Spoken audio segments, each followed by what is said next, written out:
நாம் பிடிச்சிட்டு வந்த மீனில் பார்த்தீங்கன்னா 2 மீன் கிணத்துல விட்டுறலான்னு சொல்லிட்டு தொட்டியில் விட்டு வச்சுருந்தேங்க. நாம் பார்த்தீங்கன்னா ஞாயிற்றுக்கிழமை பசங்களோட மீனுக்கு போயிருந்தேங்க ஆற்றுக்கு. அதில் பார்த்தீங்கன்னா ஜிலேபி மீன், அரஞ்சா மீன் நிறையா இருந்ததுங்க. நாம் வீட்டுக்கு எடுத்துகிட்டு வந்து பார்க்கும்போது எல்லா மீனும் செத்துருச்சு. இந்த 2 மீன் மட்டும் பார்த்தீங்கன்னா உயிரோடு இருக்குதுன்னு நம்ம கிணத்துல விட்டுறலான்னு தொட்டியில் விட்டு வச்சுருந்தேங்க. இந்த மீன் அது எதுக்காக துரத்தி துரத்தி இந்த மாதிரி கடிச்சு வச்சுருக்குன்னு தெரியலிங்க. ஒருவேளை சண்டை போடுறதுக்கு பண்ணதா, இல்லை உணவு இல்லாமல் அதிகம் சாப்பிட்றதுக்கு பண்ணதான்னு தெரியலைங்க. பார்த்தீங்கன்னா அதோட ரெக்கை, வால் எல்லாத்தையுமே டேமேஜ் பண்ணிடுச்சுங்க ஃபுல்லாகவே.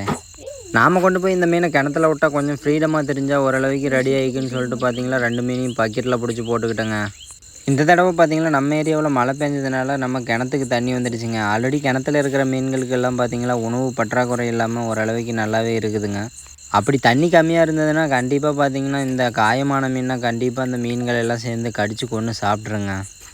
நாம் கொண்டு போய் முதல்ல பார்த்தீங்கன்னா அந்த காயமான மீனை தாங்க அதை கிணத்துல விட்டோம். அது பார்த்தீங்கன்னா எல்லா மீனோடையும் சேர்ந்து போயிடுச்சு. இந்த மீன் பார்த்தீங்கன்னா நம்ம கிணத்துல விட்ட உடனே பார்த்தீங்கன்னா இன்னொரு ஜிலேபி மீன் வந்து சேர்த்து கூட்டிகிட்டு போயிடுச்சுங்க.